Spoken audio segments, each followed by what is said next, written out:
Hola, ya regresamos al segundo módulo de esta semana, que estamos ya cerrando casi semestre. Entonces, bueno, insisto, unidad 3, arte regional. Vámonos con manifestaciones de arte contemporáneo y estrategias de producción culturales de carácter comunitarios. Aquí presentaremos espacios independientes, veremos tres estudios de caso. Claro que hay muchísimos más, pero nos concentraremos en tres con el análisis de la literatura que hemos venido trabajando hasta aquí. Y vamos a ver, bueno, qué nos puede decir este ensamblaje de información para un análisis, pues que nos sirva de algo, pues al final en nuestras prácticas y que nos sirva de algo también en nuestras conceptualizaciones y conocimiento, cultural y artístico de la región. Bien, esto fue en Colombia, que habíamos en el módulo anterior, que era importante ver qué había pasado allá porque las condiciones son similares. Y nos dice el autor que desde hace casi 40 años se viene experimentando a nivel mundial una típica necesidad de movilidad entre artistas, curadores y gestores culturales que dista particularidades específicas del innato vínculo entre el arte y la experiencia del viaje que se evidencia rotundamente en la historia del arte. El modelo actual sugiere a los artistas romper concepciones preestablecidas en sus procesos creativos para que generen una interacción comunitaria personal de análisis e investigación en un entorno desconocido, con la simple idea de estrechar lazos de comunicación y diálogo, y la de expandir el horizonte de la experiencia a contextos diversos, dotados de nuevos sentidos y simbolismos enriquecedores, usualmente ajenos a su estrecha proximidad.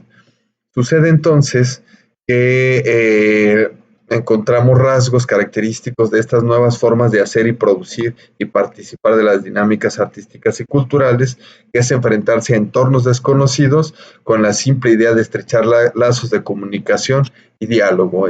Esto resulta poco redituable, ¿sí? Digo, no es comercializable en cuanto a proceso y el producto no es significativo, sino más bien es una estrategia de resistencia o de producción de cultura, independientemente de las fuerzas del mercado, independientemente también de las fuerzas institucionales y de las políticas públicas, sino que más bien se centran en las comunidades para la producción de cultura. Entonces, bueno, vamos a ver que estamos enfrentándonos, acercándonos a un paradigma distinto del hacer arte, del hacer cultura, del hacer gestión. Esto fue en el estudio que realizó el compa colombiano que hizo este artículo, ¿no? Bien, este es del compa que hizo los estudios de León. Él nos dice que por espacios culturales independientes de la red transibérica, que es una red importante de espacios culturales independientes, dice que estas iniciativas se caracterizan por su composición social. Parten de planteamientos globales para actuar localmente sobre su entorno más próximo y su comunidad. Son, por tanto, iniciativas esenciales para el desarrollo de visiones plurales, interculturales, transdisciplinares y descentralizadas. Estas iniciativas representan la expresión cultural más contemporánea y viva de una sociedad. Es por ello que, por lo general, su aproximación a la realidad se realiza desde un enfoque crítico y de activismo en las cuestiones sociopolíticas. Esto es muy importante y va a establecer una diferencia significativa y sustantiva con las políticas públicas institucionales, porque vamos a ver entonces que lo más contemporáneo de las artes y de la cultura no lo vamos a encontrar en las instituciones oficiales, que están filtradas y coaccionadas por intereses públicos y políticos de un grupo o de varios grupos que tienen rasgos culturales muy singulares y no son permeables para el resto de la población. Esta descentralización es muy importante como estrategia porque permite abrir, aunque no sea bajo los reflectores, pero sí en la mirada pública y comunitaria, más que pública, en la comunitaria, porque esto no sale en las notas de prensa. O sea, al periodismo cultural no le interesa o vamos, no existe primero periodismo cultural, y si existe, no le interesan este tipo de expresiones que son descentralizadas y reflejan trabajos al interior, es decir, de carácter microsocial. Vamos a empezar a ver ejemplos. Aquí hay una fotografía de unos murales realizados en la ciudad de Querétaro. Y aquí están y el autor de esta pieza, ¿no? Vamos a ver que es un viejito en bicicleta con un perro encima de sus cartones. Bueno, no es bicicleta, es un triciclo. Y parte de la autoría, que es son 3 personas, es Ariana Rojas, Ruth Dominic y Edgar Terán. En conversación con Edgar Terán, digital, dice, claro, se llama Carolino, el señor modelo de esta pieza. El señor es todo un personaje. Él vive justo en el crucero de Alameda y Las Vías. Se autodenomina pepenador poeta, pues tiene un buen repertorio de poemas de su autoría. ¿Sí? Es un poeta pepenador.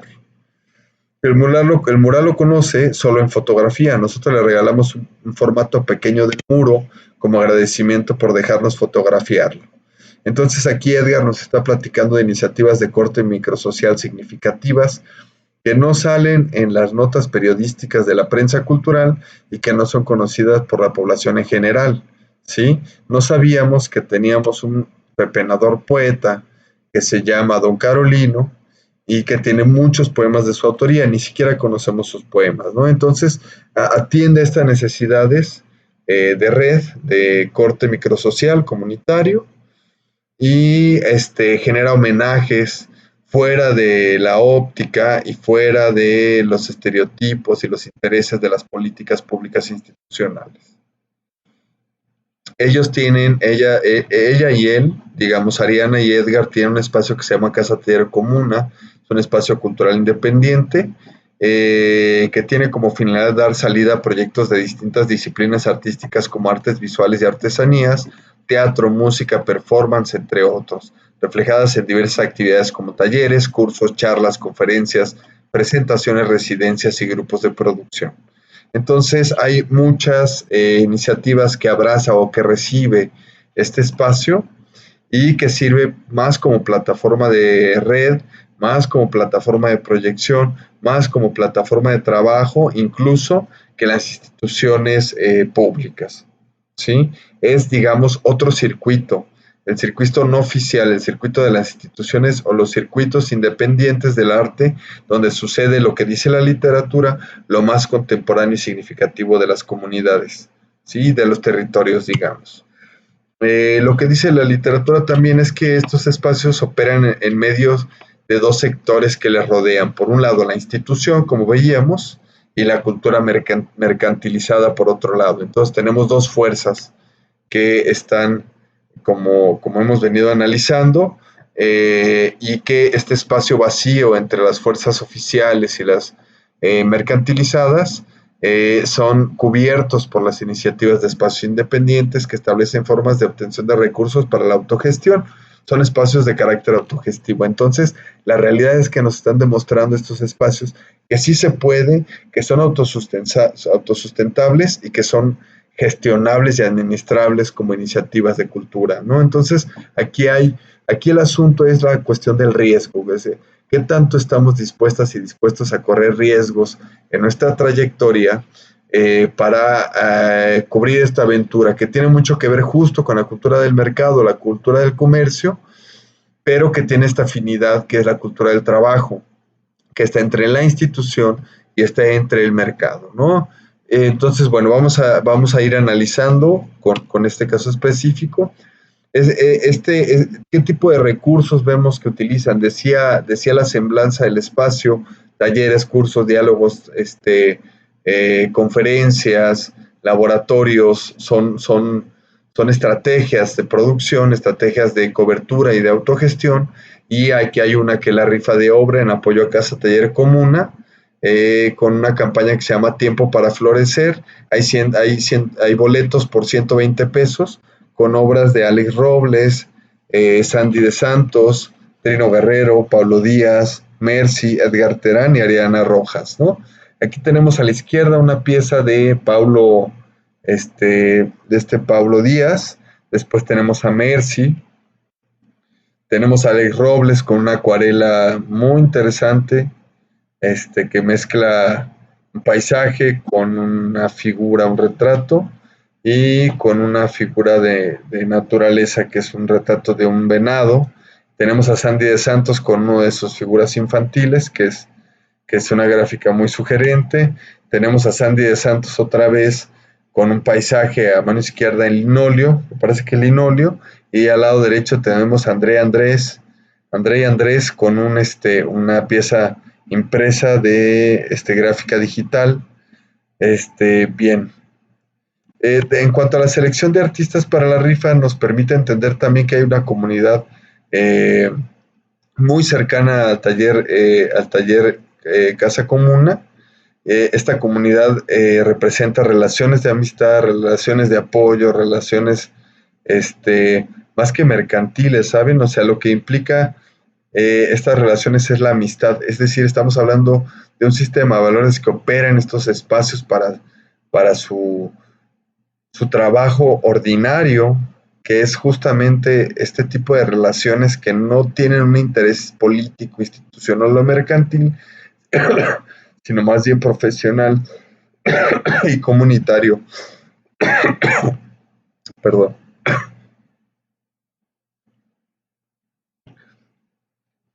Para la producción, ¿no? Entonces, bueno, hay una serie de rasgos que nos empiezan a llamar la atención.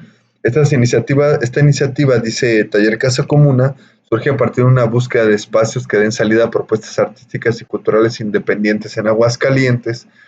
Por tal motivo, deciden formas de comunidad que reciban este tipo de propuestas de productores emergentes, locales, así como artesanos, artistas y personas en general que deseen compartir sus conocimientos a través de talleres, conferencias y presentaciones con el objeto de difundir, ampliar y preservar la enseñanza de oficios y prácticas de diversos medios culturales. Creo que la semblanza es maravillosa. Nos, ellos, eh, eh, Ariana y Edgar entienden, y bueno, su comunidad entienden el papel que están jugando, no sé si lo entienden de manera intuitiva o porque la realidad social se los hizo ver o porque sus voluntades acudieron a campo semántico de los espacios independientes.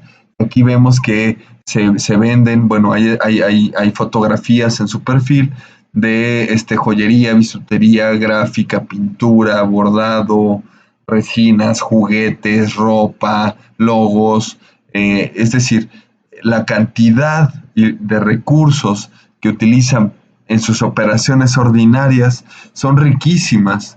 Creo que mucho más incluso que de las instituciones de cultura. Entonces vamos a estar muy de acuerdo en cuanto a que la contemporaneidad de las artes y la cultura se vive mucho más en los espacios independientes, y eso lo veníamos viendo también pensando en el caso de Guadalajara, que también ahí es donde sucede la contemporaneidad más incluso que en las instituciones oficiales, y eso es de celebrarse. Digo, la valentía que implica echar a andar un proyecto de estos, ¿no? La incertidumbre a la que se han enfrentado y la resistencia que significan son completamente admirables. Entonces, bien, aplaudimos este tipo de iniciativas y hay que empezar a comprenderlas y a pensarlas como una posibilidad de ejercicio profesional para todas y todos nosotros. Aquí vemos justo a la comunidad y en la red que han integrado, por ejemplo, para la encuesta, para la rifa y para sus operaciones ordinarias en cursos, talleres, conferencias. Está Alex Robles, Pablo Díaz, André Andrés, Trino Guerrero, Sandy de Santos, Alan Ramírez, César Gascón, por decirlos menos. Está por ahí también Miriam Torralba y tantas y tantos que han atravesado ese lugar, ¿no? Entonces también se vuelve como un puerto, se vuelve como un puerto, como un nodo en una red, como un punto de encuentro dentro de las actividades culturales de un conjunto de fuerzas y voluntades que participan de estos espacios. Por lo tanto, se define como un espacio para los creadores locales y foráneos, abierto a la sociedad. Dentro de sus objetivos se encuentra el promover. Entonces también decíamos, está entre lo mercantil y lo oficial, pero también se encuentra entre los artistas locales y la población, ¿sí? Hay una serie de factores que cruza la figura de los espacios independientes que los vuelven unas potencias muy ricas, y justo ahora lo estamos observando. Vamos a ver el caso de Ruido Proyectos. Por ahí estuvimos en comunicación con Elías, con Jonathan Elías, y bueno, nos hizo saber algunas cosas del espacio. Y lo que dice la literatura es que puesto en otras circunstancias, estos espacios son puertas a los artistas emergentes y son puntos de acceso a la presentación de propuestas que surgen año con año, pues la poca accesibilidad impuesta por los lineamientos burocráticos de las instituciones ha impedido la utilización de recintos para la presentación de las nuevas ideas artísticas y culturales, y un sitio cultural independiente trabaja para crear nuevas vías para mantener vivo el quehacer de esta índole. Entonces, vemos la importancia que tienen estos espacios. O, si las instituciones lo tuvieran claro, favorecerían y subsidiarían de una manera más clara y más franca este tipo de espacios, ¿no? Pero bueno, no es el caso. Y aún así hacen la diferencia, ¿no? Vamos a ver, aquí hay una fotografía de un camarada de Japón, artista. Aquí está Tania Rezar, estudiante de artes visuales. Están en franco diálogo en la galería. En el fondo aparecen las esculturas de este compadrito que está con la cachucha. Y esos intercambios fueron gracias a un proyecto de Norma Pesadilla que se llamaba Jam, jam artístico, tenía un nombre similar, pero era un jam en cuanto a que favorecían la movilidad. Artistas de Japón, 5 o 6, no recuerdo, vinieron a Aguascalientes el año pasado y estuvieron trabajando en Galería Ruido Proyectos, tuvieron conversatorios en la Universidad de las Artes con los alumnos de la licenciatura en Artes Visuales, y se generó un intercambio riquísimo de estrategias y perspectivas del trabajo artístico y cultural, no en Aguascalientes, sino en Japón y Aguascalientes. La expectativa es que este año, o esperemos el próximo, los artistas que recibieron a los compañeros del Jam de Japón se vayan a participar justo allá, en este intercambio cultural que están estableciendo. Ruido Proyectos tiene una relación muy significativa e importante con el Felipe Ehrenberg, un, como decía él mismo, es un neólogo, artistoide, locochón, mexicano, que se fue a vivir a Brasil y que antes de morir tuvo mucha relación con Jonathan Elías en la Galería Ruido Proyectos. Aquí están imágenes del jam de artistas en homestay, en residencia. Ellos llegaban a quedarse a vivir a la casa de los artistas de aquí de Aguascalientes, y la expectativa es que suceda allá en Japón. Ahí está Norma Pesadilla en la fotografía a mano izquierda, leyendo. Aquí el cartel, y a la derecha una pieza de una de las artistas invitadas realizándose en sitio, que es un ejercicio caligráfico, ¿no? Entonces, bien, vamos a ver la riqueza que representa este tipo de estrategias. Lo que nos dice Boaventura de Sousa en los estudios que hemos estado haciendo de su teoría decolonial es que a través de estas teorías y estas prácticas sucede el reconocimiento de las diversidades para la autotransformación. Es decir, los espacios independientes generan sus propias estrategias, fuerzas y recursos para la transformación propia, ¿no?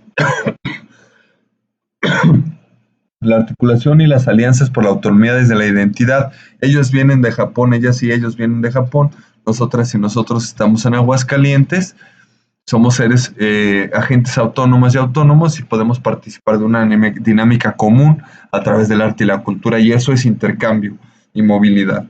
La dignidad material del uso del territorio y del cuerpo, que vamos a ver más adelante con la Internacional de Performance con Pachón, pero aquí lo dejamos como nota crítica en la forma en la que estamos concibiendo los espacios independientes. Lo extraño familiar, lo remoto próximo, lo propio, lo ajeno propio. Bien. Aquí en las fotografías, esta serie de secuencia de fotografías me parece maravillosa. Es imagen de la vida cotidiana que ha generado el espacio de Ruido Proyectos. Bien, vamos a ver cómo está la cantidad de personas asistentes al evento, que es una exposición. Aquí vamos a ver algunas piezas de arte correo, que fue una exposición que realizó la Autodefensa con Ruido, en la que recibimos cartas de muchos estados de la República, incluso de otros países de Latinoamérica, conmemorando el duelo por el genocidio de Tlatelolco en el 68, y hubo una presentación musical en este contexto, y hay unas botellitas de vino blanco ahí corriendo sobre las mesas y al rato sobre las gargantas, ¿no? Descentralizar el ejercicio político y cultural obtiene mayores alcances, llegando a otros sectores poblacionales. Un espacio cultural independiente actúa y responde al contexto local, involucrando en la mayoría de veces a los habitantes que lo rodean, haciéndolos partícipes de actividades culturales que quizá una institución a través de los recintos no habría logrado un contacto. ¿Por qué? Porque los espacios independientes se ven obligadas y obligados a darle atención a sus comunidades para poder volver redituable y remunerable el ejercicio de su fuerza de trabajo, mientras que las instituciones públicas o no privadas, al tener cubierto su ingreso, no tienen que preocuparse por las comunidades de manera inmediata, sino más bien se preocupan por fines ulteriores a los comunitarios, como por ejemplo el estudio de las artes y la cultura, como en nuestro caso, o la enseñanza de las artes, como es el caso de la Universidad de las Artes también. Entonces vemos que también la cuestión del subsidio y del financiamiento revela ciertas necesidades, ¿sí? No estamos peleados los espacios independientes con las instituciones ni viceversa, sino que simplemente hay coberturas distintas, alcances e intereses que responden a sus contextos de inscripción dentro del mapa de las políticas culturales de Aguascalientes. Otro caso, el tercero y último que vamos a revisar, es el Colegio de Arte y Cultura, que es un espacio cultural donde artistas y docentes, ojo, docentes, realizan distintos experimentos artísticos como cursos, conferencias, mesas de diálogo, talleres de producción, ciclos de cine. Entonces, sabemos que entienden como experimento los cursos, las conferencias, los talleres. Y eso me parece maravilloso. Se funda en el 2015, ha realizado más de 40 talleres de arte, 2 cursos de verano, ha albergado más de 280 alumnos y ha contado con la colaboración de 28 maestras y maestros. Entonces, es una iniciativa que tiene más de 5 años, suena fuerte y su atención es muy específica. Vamos a ver que el Colegio de Arte y Cultura, perdón, nos comparte los logros de sus alumnos, que son exposiciones artísticas, conciertos, proyecciones de cortometrajes y lecturas. Aquí es bien importante que veamos que ofrece los logros de sus alumnos como parte de los logros del mismo colegio. Eso quiere decir que la atención y la dirección y el objetivo y la conceptualización del mismo colegio es muy clara, ¿sí? Se dirige específicamente a las y los alumnos. Esa es la prioridad de la atención, ¿sí? No estamos hablando de arte, no estamos hablando de los docentes, estamos hablando justo de lo que logran las alumnas y los alumnos. Entonces queda muy claro que la iniciativa está, la protagonista y el protagonista de estos espacios es el alumnado, y ese concepto es muy fuerte para la educación artística formal o informal, ¿no? O no formal. Aquí vemos algunas fotografías de esos logros de las y los alumnos, y pues justo se ve eso, ¿no? Una vida educativa muy rica. Dentro de sus proyectos, aquí a mano izquierda, vamos a dar lectura a uno de sus, ¿cómo decirlo?, de sus documentos. Nuestro enfoque actual es proporcionar la oportunidad de conocer y experimentar el arte y la cultura a personas que no tienen tan fácil acceso a ello. Damos prioridad a proyectos dirigidos a personas con discapacidad, adultos mayores y personas privadas de su libertad. Del 2017 al 2019 nos enfocamos a fotografía para ciegos. Este año trabajamos con adultos mayores, máscaras mexicanas. Es una iniciativa para proveer de otro ingreso a ancianos con necesidades económicas. Les enseñamos a crear máscaras populares y les ayudamos en la distribución. Y estamos trabajando en lograr visitas de lectura a salas de hospitales y centros penitenciarios. Todo mundo puede colaborar. Dice, aquí este proyecto lo lleva Francisca Lozano, de la Kika, y bueno, pues este es muchas líneas de su proyecto, y particularmente que vemos en la fotografía es el de fotografía para ciegos. Y la literatura comenta que la visión más cercana al valor humano, un espacio cultural independiente, logra tener un mayor contacto, un acercamiento más íntimo con su público, y lo invita a conocer y compartir una perspectiva como artista. en el sentido neto de arte, frente a una cultura mercantilizada donde estamos bombardeados constantemente. Vamos a ver a detalle un par de resultados de fotografía para ciegos. Este fue el texto que acompañó la obra de Nidia, Ojos que sienten. Estudio de manos, las manos como las ventanas del alma, las manos como termómetros, como estetoscopios y fuente de conocimiento, como las que hacen posible que un ciego pueda hacer las actividades que cualquier otro puede hacer. Las manos, según Nidia, representan la personalidad de la gente, sus intenciones y su carácter. Es por medio de estas que se puede crear, decir, conocer y percibir. Las manos pueden ser un portal hacia la percepción, una fuente de amor y cuidados y una bomba de autonomía cuando otros sentidos fallan. Nidia retrató las manos de su familia y las de sus profesores por medio de su celular y de una cámara instantánea. Ella disparó con tan solo ubicar la dirección y la apertura del lente, planeado a detalle los elementos frente a la cámara. Es una fotografía construida y aquí vamos a ver su serie, ¿no? Los ojos, las manos son como ojos y su texto creo que es clarísimo en lo que nos está diciendo. Y estas son las actividades que le permiten realizar las manos, ¿no? Cuando uno de los sentidos falla, dice. Aquí vemos el texto que acompaña la serie de Aries. Dice Aries, también podemos cocinar, tener hijos, viajar, pecar, tomar, enamorarse, comprometerse, casarse, arrepentirse. Pecado, santidad, soledad, sonoridad y responsabilidad. En esta serie Aries Iván trata de hacer evidente lo que vive cada día. La serie nace de los constantes cuestionamientos acerca de su vida cotidiana. Planteada como una denuncia social, la fotografía se presenta como una herramienta para comunicar a otro la realidad que no todos viven de la misma manera, pero todos tienen la posibilidad de vivir.